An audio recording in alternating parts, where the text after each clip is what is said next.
For the past year, I've had my fair share of trying almost every single training split there was to see which split is the best split. And during that time period, I think I've definitely seen the most progress by doing the 5-day upper-lower split.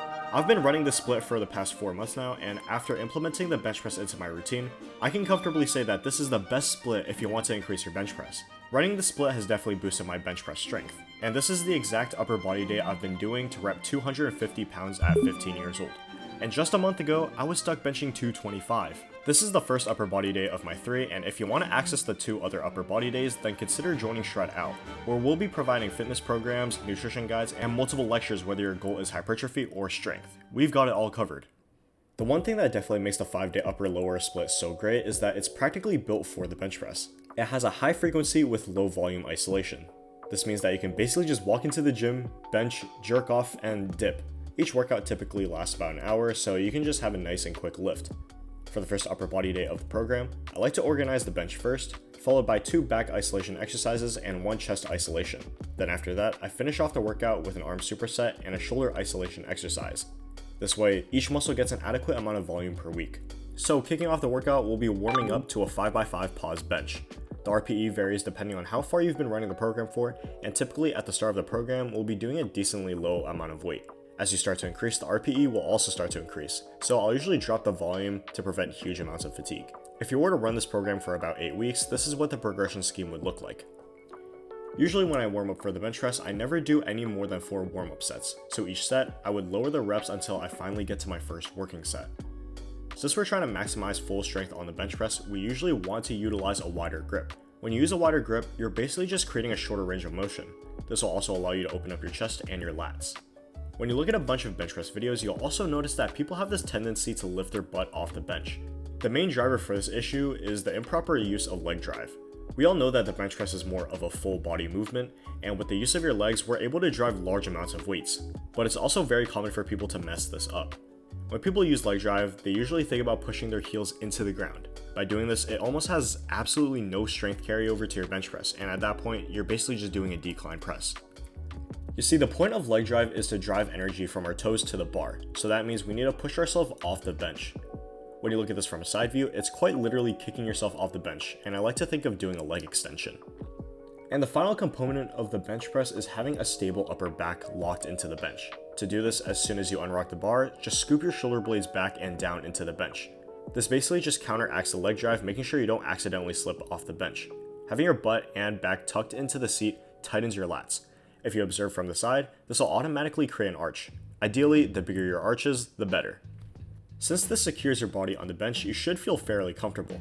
And then from there, you want to lower the bar to the highest point of contact on your body. For most people, that would be their sternum. Then from there, you want to push the bar up.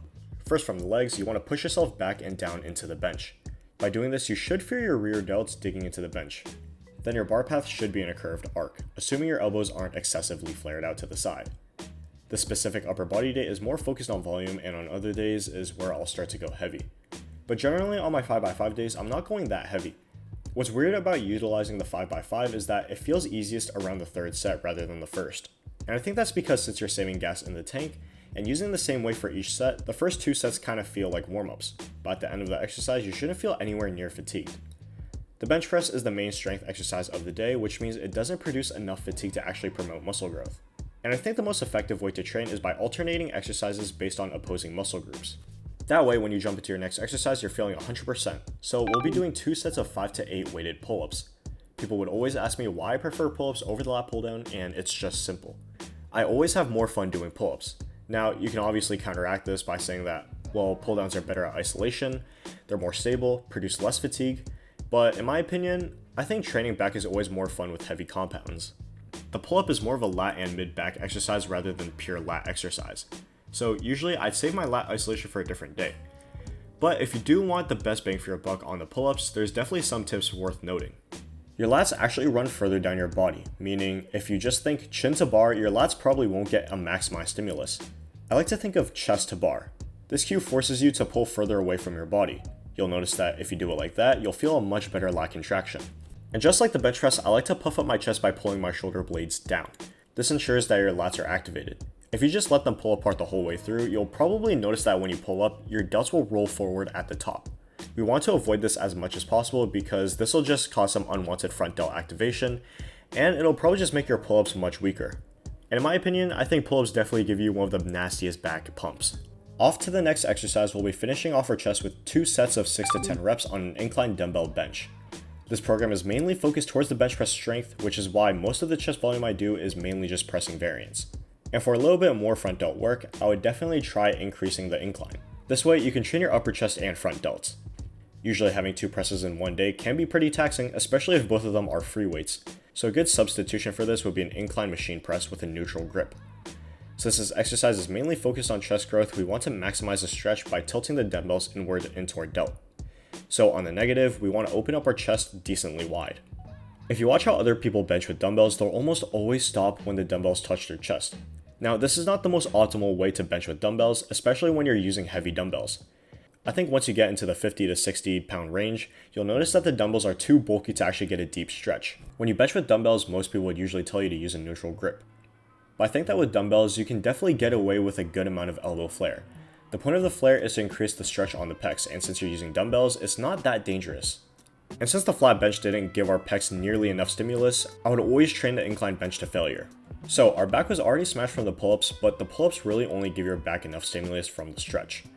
So when we do chest supported rows, our main goal is to focus on the shortened position. In other words, focus on the contraction. Depending on your gym's chest supported row, you always want to choose the grip width that will flare your elbows out the most. The more elbow flare, the more mid-back and upper back stimulus.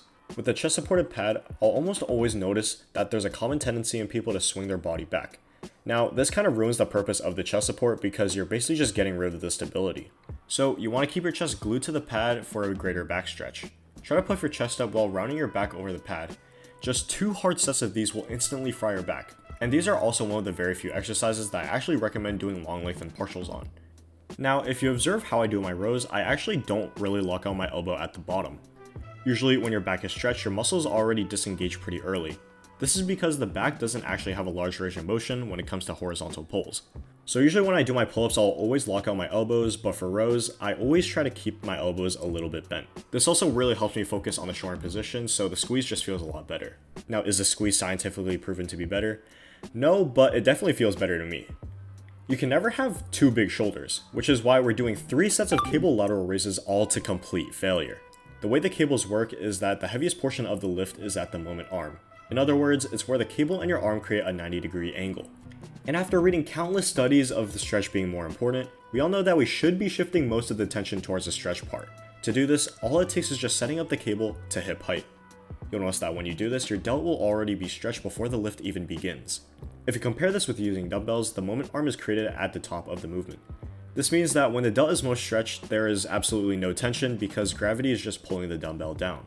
That's why it's very common to see people use momentum on dumbbell lateral raises, because going to failure on them is damn near impossible. To modify them, all you have to do is just lean against something, a bench, a wall, whatever really creates stability. Now that we've hit every single muscle in the upper body, we're just missing the bicep and tricep.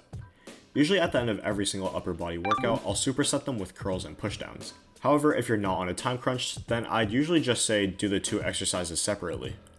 If you were to do these exercises separately, I would usually stick to a cable pushdown, but then opt for a bicep exercise with a good stretch. Some good options are a dumbbell preacher curl, Bayesian cable curl, or an incline curl. And for my arm isolation, I would take every single set to complete failure, because let's be honest, who doesn't want big arms? And as you get stronger on the pushdown, you'll start to feel a lot more core activation because you're actively trying to weigh yourself down to do the exercise. Usually if this does become a problem, I'll usually switch this out for a tricep cable kickback. It doesn't have much of a stretch, but it'll definitely smash the long head of your tricep. I think this is pretty important because after all, the long head is the largest portion of your tricep. And then on another day, I'll usually follow up my triceps with another exercise that emphasizes more stretch. Doing curls is basic as well. However, if you're doing curls where the cable is in front of you, I don't actually like to keep my elbows tucked. I think that having some elbow movement is fine, but not so much to the point where you're actually dragging the weight up. I like to pull my shoulder blades down, squeeze my glutes, and pull the bar up to my face.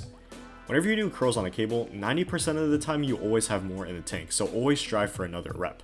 So this is what the full upper body day looks like, and again, if you want to have access to the other 2 upper body days, then consider buying my full program.